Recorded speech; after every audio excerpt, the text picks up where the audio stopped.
Brooks Gibbs is a mentor that is able to listen and offer the insight and guidance that opens the mind and heart. He will help you realize that there is always a path to follow, there is always an answer to be received, and there's always a friend and mentor to love and support you through the many transitions and challenges of life. Brooks believes in digging in and working with you to turn challenges into triumphs. Brooks shares perspectives of life through relatable stories that he calls the little lessons of life, teaching life principles from everyday experiences. Please stand with me and welcome Brooks Gibbs.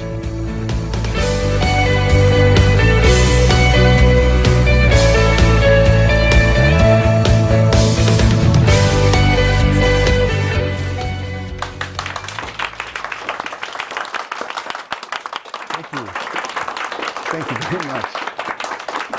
Thank you. I really appreciate that. Thank you. I really appreciate that. I am so grateful that you guys have come tonight. I appreciate the opportunity to be able to share a message with those of you here and those of you who are watching. And that message I've called the seed. You're going to go, what is the seed? Well, that's what we're going to discover tonight, because I learned a lot about the seed as I pondered on a fall afternoon while eating an apple. And we're going to talk about that as we get going. Are you guys open to learning about the seed and discovering the seed and how that can take life's journey and turn it into a joy? How many of you here in your life feel like sometimes it's just a challenge? I have to get up and do it another day? Oh my gosh, I'm overwhelmed. How many of you felt that? If you felt that, bump your neighbor next to you and say, I've been there with you. I've been there with you. Oh yeah, I'm there. And you know, the journey can change when you change your perspective. I want to share a little bit about my journey so that you guys can understand how I came to the point of discovering the seed. You know, I had a wonderful, wonderful life. Here tonight in the audience that I've got here locally with me, I've got some family members. We grew up in a small town in Utah called Kaysville. It was a magical, magical place. Wouldn't you agree? Those of you who are here, it was one of those small towns that had orchards, it had fields, it had the little drugstore down in the middle of town that you could go to, the kind that when you went into, it had a soda fountain. And this soda fountain had bar stools. You'd climb up to the bar stool and you'd sit on the bar stool, and someone would come over and they would ask you what you wanted to get, and you could order a shake. And it wasn't one of these shakes that came out of a machine with all the stuffs in it. It was like, go over to the counter, scoop up the ice cream, put it in, go over to the refrigerator and open the refrigerator, pour some milk in there, then go over and get the chocolate syrup or the cherry syrup or the malt, put all that stuff in there, then go over to the Hamilton Beach mixer, stick the thing up there and sit there and jar the thing up and down while you were trying to mix that ice cream. And it came and it was the best, the very best tasting ice cream, nice and stiff, and it would pile over the top. How many of you in the audience have actually had an ice cream like that? It was made originally. I'm seeing some of your age here. It was awesome. The other thing that I remember as a kid seeing there was the fact that it had this whole shelf. It was probably, I would say it was just about as wide as from here to here and this tall, and it had gallon glass jars with metal lids on, like cookie jars. And there was just candy, penny candy. And in those days, none of the candy was wrapped. You'd just reach into the jar and you'd grab your candy and you'd put it in a sack and you'd go over to the counter, they'd count up your candy, and you'd pay a few cents for a whole bag of candy. You know, when you're like 8, 9, 10 years old, hey, 5 cents in your pocket, being able to buy a bunch of candy was like awesome. It was a treat to be able to do that. And it had the little Twirl Town toys. You could go over and buy your squirt gun. You could get your airplane. I bought 10-cent paper kites. Can you imagine that, buying a 10-cent paper kite and going out and flying it? And you could buy a ball of string for about 10 cents a night. I remember we would buy about probably 10 balls of string, and the whole goal was to get the kite in the air, all the string you could out there, and see if you could get it out there to where you couldn't see. The kite was this little speck, teeny tiny speck in the sky. and then see if you could bring it back in. If you lost the kite, it was 10 cents, but you had a great time. I remember growing up, and there were forts that we built. We would go into, they were like grand adventures. We'd go into the orchards, and we would find trees, and we'd find places, and anywhere there was a construction site was a gold mine, because there was all kinds of material there in the scrap pile for us to haul off and create our forts. And we built these forts. It was just magical. And I loved life. I loved it. It was just a joy. And I grew up and I went to high school. I had great friends in high school. And high school was another great adventure. Good friends. We would do all kinds of crazy things. I remember I had a friend called Burhead, and he was actually working for somebody hauling hay. So he had access to a tractor and a trailer with hay bales. And so we take this tractor with about 15 hay bales, and we get about, probably a dozen kids, and we jump on this thing and we go to the drive-in theater. There are some of you who have never been to a drive-in, I know that. But we went to the drive-in theater, and we sat and just had a blast watching the movie while sitting on these hay bales, and it was just fun. It was a great adventure. And I recognized life as being fun and an adventure. And I graduated high school. I went off to college. Wow, that was a little bit of a change, because now I had more responsibility. I had to take on managing more of my life. I found that beautiful, beautiful person in my life. We got married, and we started a family, started raising. I had more responsibilities coming into my life. I still had grand adventures. I still loved everything that was going on. But I was starting to feel a little bit more of the burden of life. I had to get up, go to work, pay the bills, take care of a home, get kids to and from school, take care of things in my religious activities and my civic activities and any other volunteer things I had going on. And I gladly did them because I enjoyed them. But more and more, they've got what I felt piled on. And you get how my answer like this? I felt like things were coming on top of me, which gave me the feeling of being buried. How many of you have felt buried in your life? Just raise your hand if you felt buried, overwhelmed. And buried is just such a hard feeling. It's a struggle to move through that. But it's a perception. And I want to come back to that in just a minute, because I'm going to talk to you about something that I discovered, and I call it the seed. What am I holding here? Anybody? An apple? Looks pretty simple. Not much to it. It's a fruit. I could eat it. Enjoy it. It's nice. It's round. It's beautiful. It's been basically about 4 months, 5 to 6 months getting prepared to be this. Started on an apple tree as a blossom. Then it expanded out and it filled up and it became a fruit and got picked out. Well, about 2 years ago, my wife and I, we had a little tree we had planted, and we had probably about, maybe 8 to 10 apples on that tree. So we were excited. We walked out to the garden. We pulled off our apples, and they were like our babies. We brought them back into the house, and we're going, okay, what are we going to do with these? We're going, we'll make maybe an apple pie. And I said, well, let's just take one and slice it up and eat it right now. And so I took a knife and I sliced that apple. And I sliced it up. And when you slice an apple, what is it that you find in the middle? Core. The core. But what's in the middle of the core? The seed. The seed is right there in the middle of the core. And it's just teeny, teeny, tiny. And I got looking at that seed and I thought, my goodness, how does an apple come from a seed? I couldn't take this apple and squish all of the pulp and everything out of it and make it fit in that seed. There's just no way I could do that. So I got thinking, what is it that's in that seed that allows it to become an apple, actually to become a tree that then bears fruit that becomes the apple? I thought a lot about that. What I recognize is that there's something that's encoded deep inside of that seed. There's something inside of that seed that basically tells it, you are an apple seed, And you are destined to be the best apple tree that has ever come to this earth. And this seed just sits there and goes, whoa, I know, I'm just waiting for my opportunity. My chance to become the fullness of who I am. And I recognized, wow, if that can be true for an apple and an apple seed, can't that be true for me?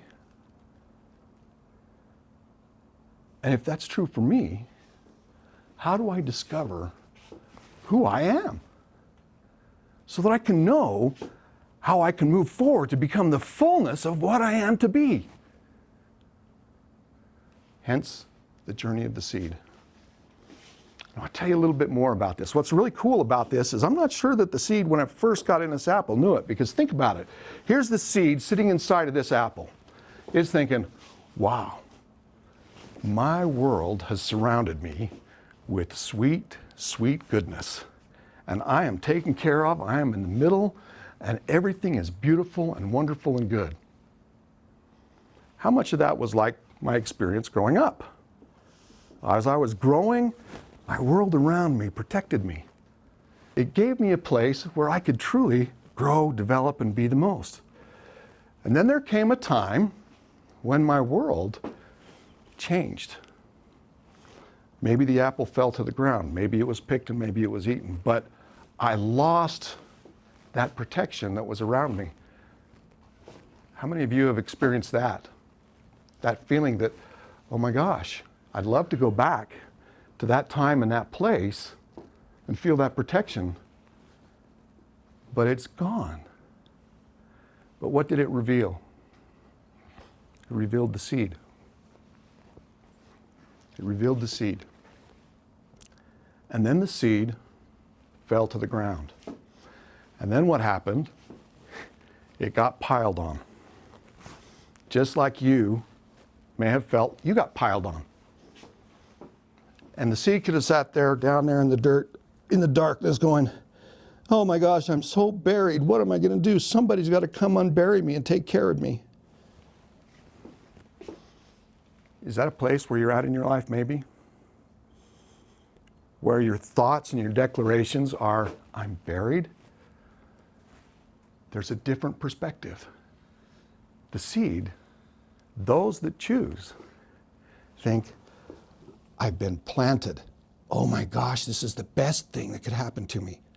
Now I get to declare my full purpose, and I get to trust with all my heart that the universe will bring to me everything I deserve to have in my presence that I can choose to take advantage of to become the fullness of who I am. And I know, like I know, I am an apple tree. I'm not a raspberry bush.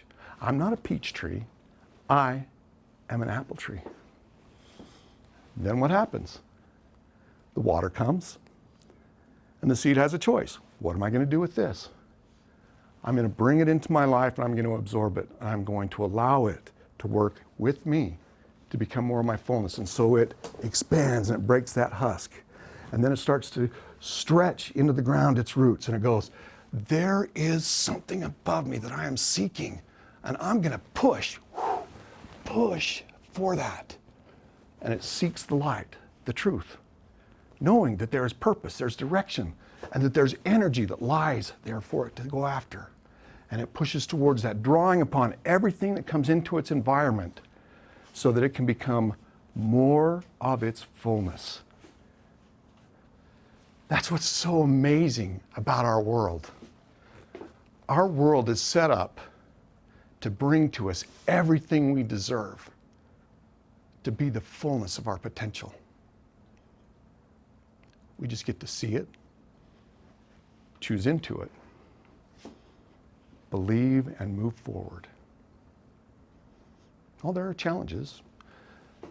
As the seed grows, becomes that, guess what? There are weeds that can be around. There are storms. There's the wind. There are things that happen. But every day, the seed strives to be the fullness of its potential in that day. all it works in is that day. So I share with you. Matter of fact, I'm going to have each one of you take an apple home with you tonight. And I would encourage those of you who are out there, go get an apple and look at it and ponder on this.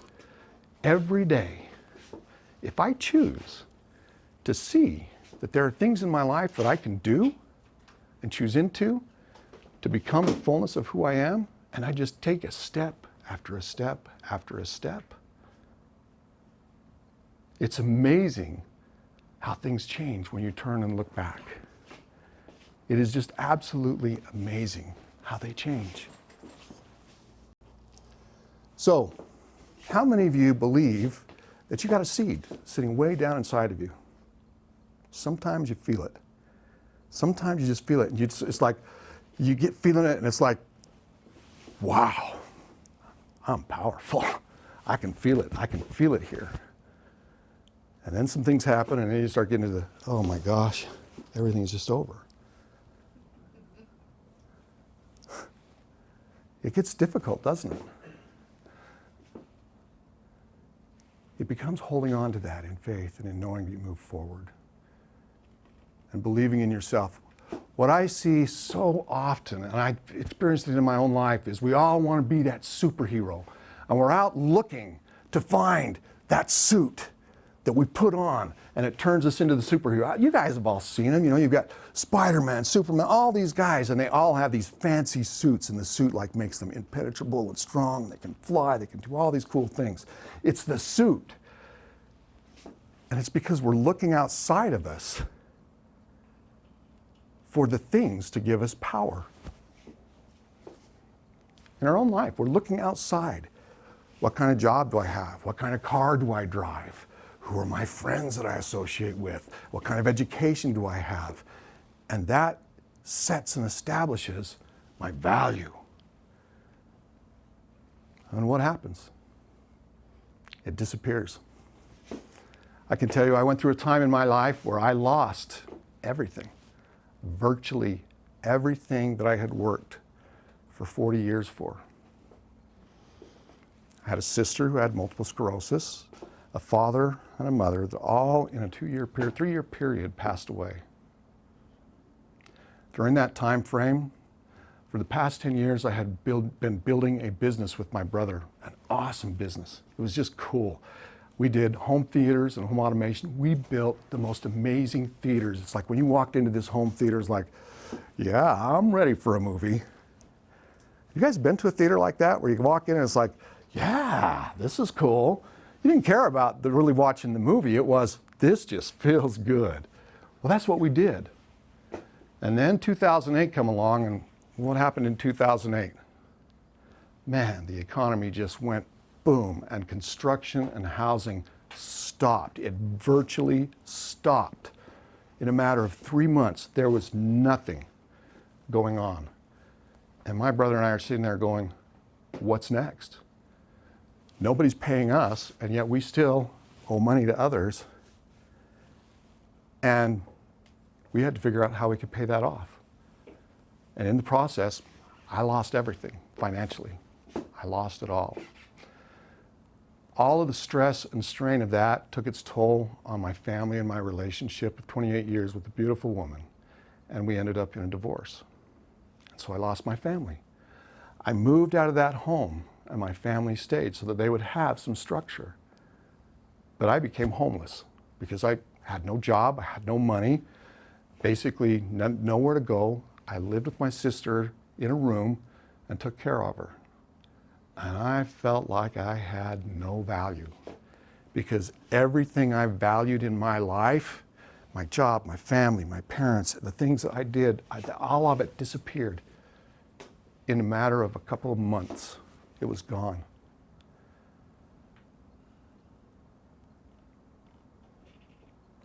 I can tell you that in that time, there were many nights that I prayed to God. I said, God, I can't do this again. I cannot get up tomorrow and face another day because it hurts too much. And I know that there are some of you out there who feel that.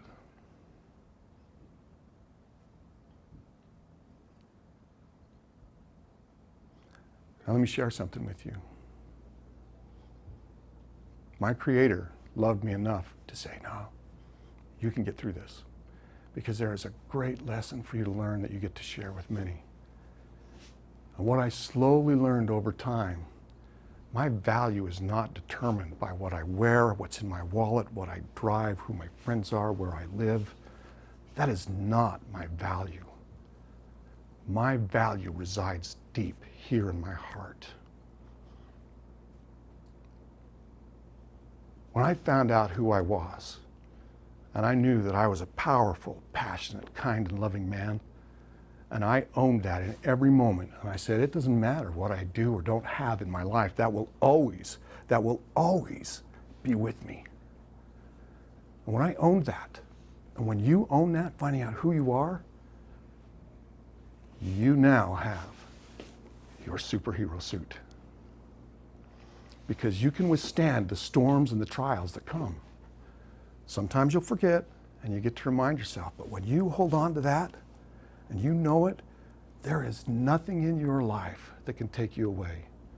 Earlier this evening, I had a good friend who talked about a relationship that he had in his family. He had a son who got in a motorcycle accident that left him with a brain injury and left him in a care facility. And they told him 2 years maybe is all he lived. That was 11 years ago. He's now at home with his family. He does require full-time care. But he's there because his family never gave up. They had a purpose. They wanted to provide a life. They wanted to provide an environment where Brett could come home and be with his family. They wanted to do that. And so they lived every day of their life towards making that happen. And because they lived that, their mind was open to see the opportunities that came into their life, that they could take advantage to make that happen. And today, Brett is at home with his family. And that has opened up a new opportunity. I'm sitting here in their facility, and you see all of this artwork back here. This is actually an adult daycare for family members who have a member of their family that has some type of a challenge that means that they require someone to be around and care for them during the day. This adult daycare takes them on and gives them a place to come and feel joy and happiness. I don't know about you, but if you look at these pictures that you see up here, it's pretty joyful. You know, those came from grade school students as a project. They were just asked, hey, we're creating an adult daycare. Would you like to do a service project and just paint some art? And look what they created. Love, joy. You know, Danny's up here, look at all the colors he's got. You see balloons, I love you, the trees, everything. Everything in here is a positive value.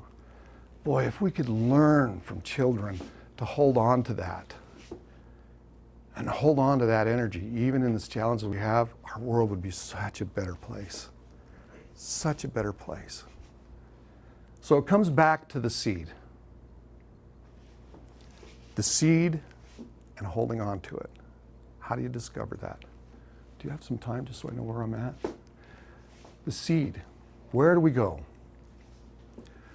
I discovered my seed, and I want to give you a secret of how you might be able to find yours. I found 2 words in the English language, which I'm sure translates into words in many other languages, that were the most powerful words I could speak out loud. And they led me to discovering who I was. Would it be okay if I shared those 2 words? Would that be valuable in your life to know what those 2 words are? I think you're not going to be surprised because you've heard them many, many times. I am. You've heard them in references, probably religious. You hear them every day.